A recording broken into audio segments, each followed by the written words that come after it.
एक और बड़ी इंटरेस्टिंग बात मैं आपको बताता हूं, जहां मैं तहरीक इंसाफ पे तनकीद कर रहा हूं ना, वहां मैं इनकी तारीफ भी करता हूं। बड़ी मजेदार, तहरीक इंसाफ की हुकूमत की सबसे ज्यादा जो मंजी ठोकता है ना, वो पाकिस्तान तहरीक इंसाफ का ही कारकुन ठोकता है। सबसे ज्यादा इनके आगे जो बंद बांधता है ना 2 नंबरियों में और फ्रॉड में, ये तो पता नहीं क्या कुछ कर देते हैं अगर पाकिस्तान तहरीक इंसाफ का कारकुन इमरान खान के विजन के ऊपर ना खड़ा होता तो। एक एक बंदा इनको पड़ जाता है सोशल मीडिया पे और हर जगह पे इनको सवालात होते हैं कि जनाब आप मुराद ले रहे हैं, इमरान खान जेल में पड़ा। यानी जिस वक्त इमरान खान साहब की आंख के मसाइल चल रहे हैं, उनको निकाल निकाल कर अस्पतालों में ले जाया जा रहा है, उस वक्त खैबर पख्तूनख्वा में इस किस्म के बिल लाए जा रहे हैं, इस किस्म की चीजें की जा रही हैं, मुराद के बंदोबस्त किए जा रहे हैं। तो समझे ना आप इस बात को कि प्रायोरिटीज क्या है।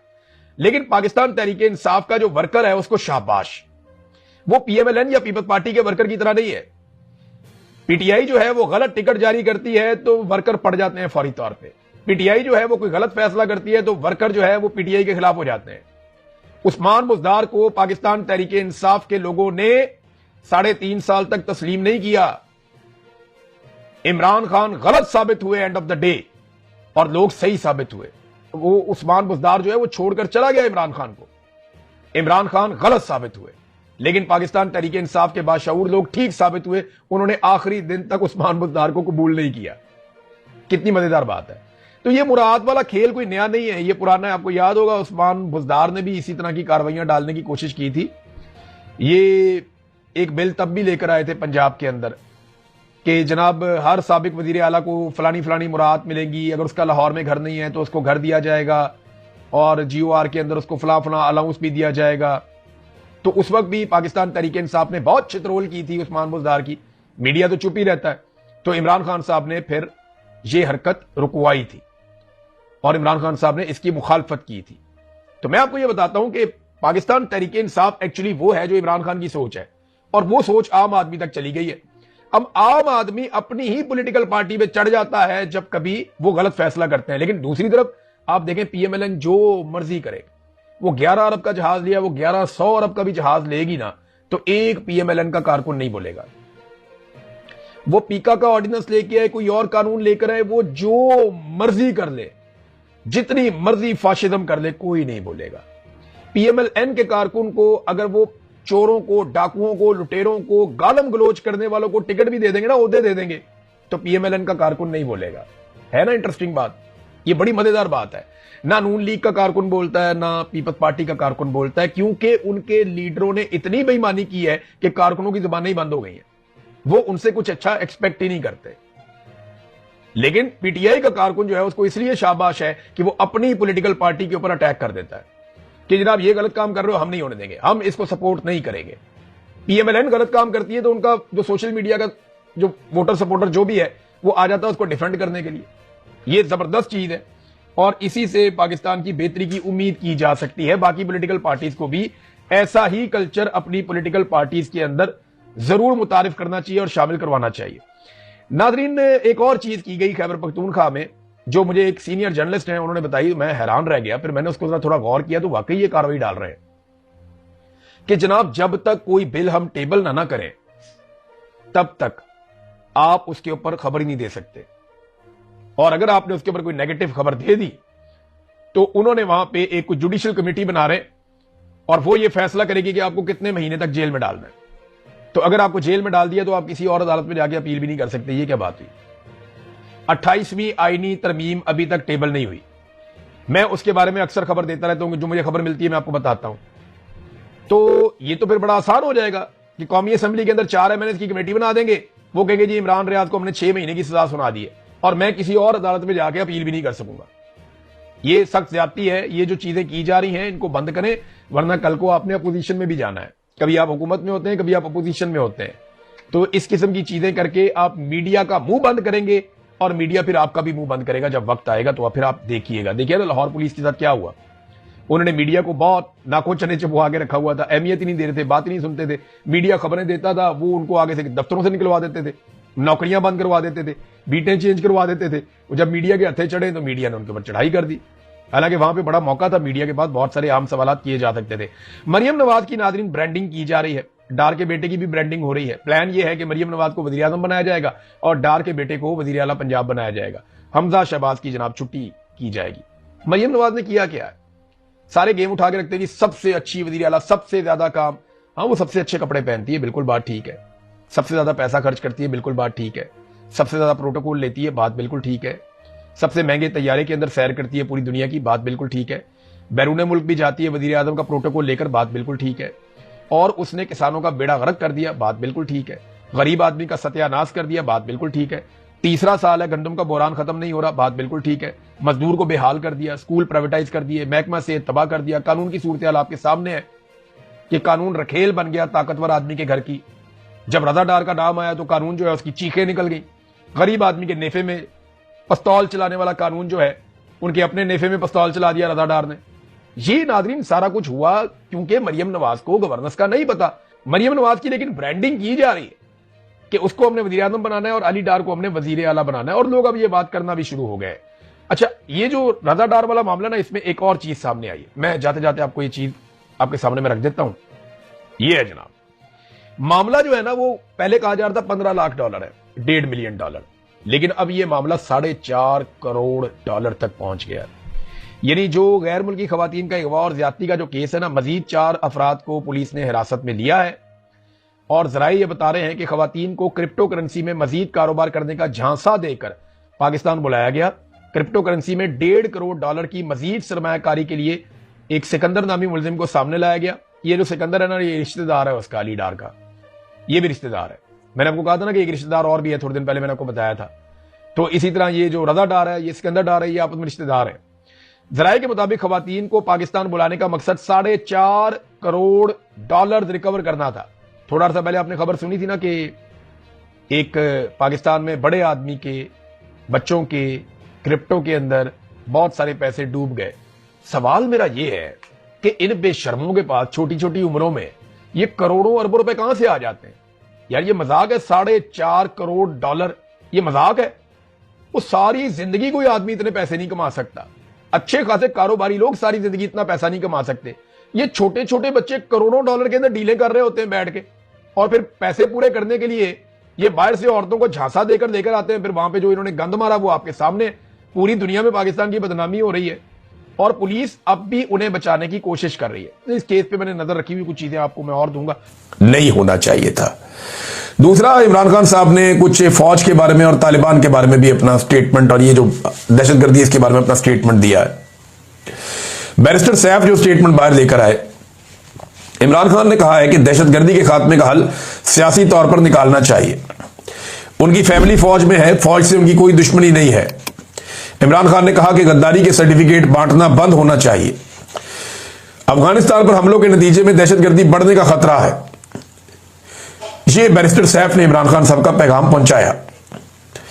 फिर इमरान खान साहब ने कहा कि अगर मैं तनकीद करता हूं तो सियासतदान के तौर पर पॉलिसी पर तनकीद करता हूं ताकि कोई हल निकले। फौज भी मेरी है, मुल्क भी मेरा है और शोहदा भी हमारे हैं। लेकिन ये इमरान खान ने कई दफा कहा। कई लोग ना ये कोशिश करते हैं कि जैसे फौज की और तहरीक इंसाफ की कोई जंग चल रही है, या कुछ लोग ये कहना चाहते हैं कि जैसे पाकिस्तान की फौज में और इमरान खान के अंदर कोई लड़ाई चल रही है। नहीं, ऐसा नहीं है। ये एस्टेब्लिशमेंट के चंद लोग हैं, जो मिलिट्री एस्टेब्लिशमेंट जिन्हें हम कहते हैं, जो अपनी नौकरियां पक्की करने के चक्कर में अपनी पॉलिसियां जो हैं वो तब्दील करते रहते हैं।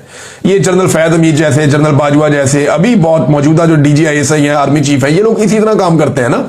सबको अपना अपना फायदा होता है। अब आर्मी चीफ की एक्सटेंशन का मामला आया हुआ है, DGISI ने अभी भी एक्सटेंशन ले ली है। तो उनकी जो पॉलिसी है उनके ऊपर तनकीद माजी में भी होती थी, अभी भी होती है, कोई नई चीज तो है नहीं।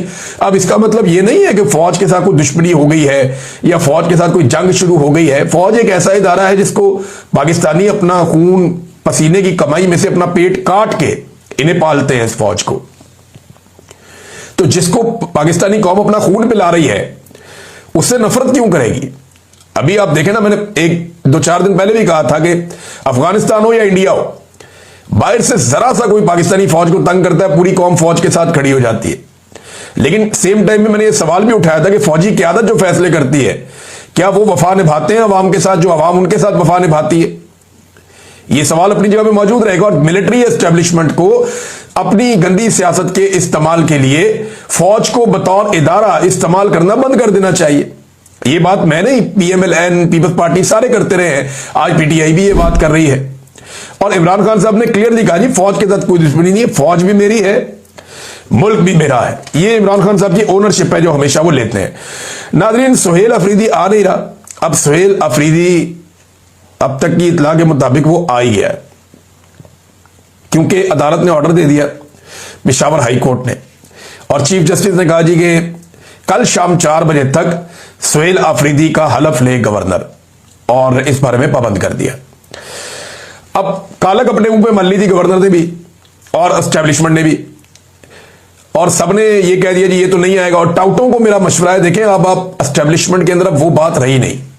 ये माजी में जो बात करते थे वो पत्थर पे लकीर हो जाती थी, तो आप दावा कर देते थे कि ये तो कभी नहीं होना। तो अब एस्टेब्लिशमेंट के कहने के ऊपर ना आप किसी को खत्म शुद्ध ना कहा करें।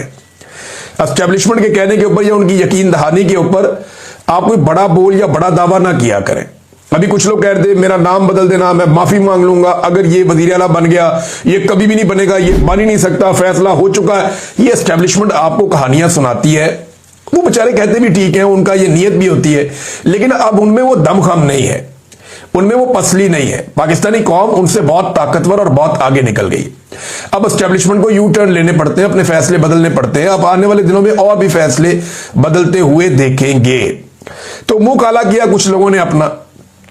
अब बिलावल जो है वो गोंगलुओं से मट्टी झाड़ते हुए गवर्नर को कहता है, गवर्नर साहब आप जहाज लेकर जाएं खैबर पख्तूनख्वा और जाकर अपनी आईनी जिम्मेदारी पूरी करें। पिछले 1 हफ्ते में आपने इस लेवल का ड्रामा किया है, पीपल्स पार्टी ने ऐसा गंद मारा है, पीपल्स पार्टी ने, ये जमहूरियत की सबसे बड़ी दुश्मन है पीपल्स पार्टी। इनको सिर्फ इक्तदार चाहिए। बिलावल का वो जुमला याद है आपको, ब्रूट मेजॉरिटी, वो बात याद है, डंडे वाली जमहूरियत, यही बिलावल है ना। और अब गवर्नर को पहले बिठाया हुआ था सिंध के अंदर के इधर बैठो, नहीं जाना वहां पे खैबर पख्तूनख्वा। अब जब अवाम भी खड़ी हो गई, वहां वोट भी बढ़ गए, एक भी MPA इनसे नहीं टूटा। इनकी सारी उम्मीदें ये थी कि पैसा वैसा खर्च करके वहां पे जो ताकत है एस्टेब्लिशमेंट की उसको इस्तेमाल करके कुछ MPAs तोड़े जाएंगे, इलेक्शन को डिले किया जाएगा और अपना वजीर आला लेकर आ जाएंगे। अब इस चक्कर में मौलाना फजलुर रहमान साहब की बाचियां खिल गई थी। मौलाना फजलुर रहमान साहब का किरदार जो है पाकिस्तान की सियासत में हमेशा बहुत अजीब और घिनौना रहा। मुशर्रफ दौर के अंदर मुशर्रफ को सपोर्ट करना हो, मौलाना फजलुर रहमान साहब ने अपना किरदार अदा किया। हर डिक्टेटर को मौलाना फजलुर रहमान ने सपोर्ट किया और उसके बदले में अपने लिए और अपनी फैमिली के लिए फायदा हासिल किया। ये हमेशा इक्तदार के अंदर रहे। अब इन्होंने एक नया फॉर्मूला निकाला है कि इक्तदार के अंदर नहीं रहते हुए भी इक्तदार के अंदर रहना है, यानी अपोजिशन पे बैठ के भी हुकूमत का किरदार अदा करना। जैसे कि 26वीं आईनी तरमीम में इन्होंने अपने फायदे हासिल किए और बड़े आराम से जो एस्टेब्लिशमेंट चाहती थी वो मौलाना फजलुर रहमान साहब ने करके दे दिया। और अब एक मरतबा फिर मौलाना फजलुर रहमान साहब ने अपने भाई को वजीर आला बनाने के चक्कर में जाके चैलेंज कर दिया, अदालत तक पहुंच गए। यानी एक अजीब कालक है, सब अपने मुंह पे मल लेते हैं। फजलुर रहमान साहब के बारे में ना बड़ी प्यारी बात की मुस्तफा नवाज खोकर साहब ने। उन्होंने कहा जी मौलाना फजलुर रहमान की छोटी सी ख्वाहिश क्या है, एस्टेब्लिशमेंट तहरीक इंसाफ के मेंबर्स तोड़कर उन्हें दे दें ताकि वो अपने भाई को वजीर आला बना सके। एक बंदा भी नहीं टूटा।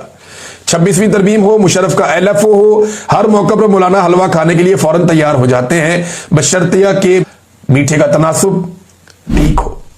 मौलाना साहब को मीठा चाहिए, हलवा चाहिए, लेकिन मीठा अपनी मर्जी का होना चाहिए और मीठा मीठा हफ हफ, कड़वा कड़वा तू तू। मौलाना साहब ने वैसे फजलुर रहमान साहब ने ना ये जो JUI की सियासत है इसको तबाह बर्बाद कर दिया।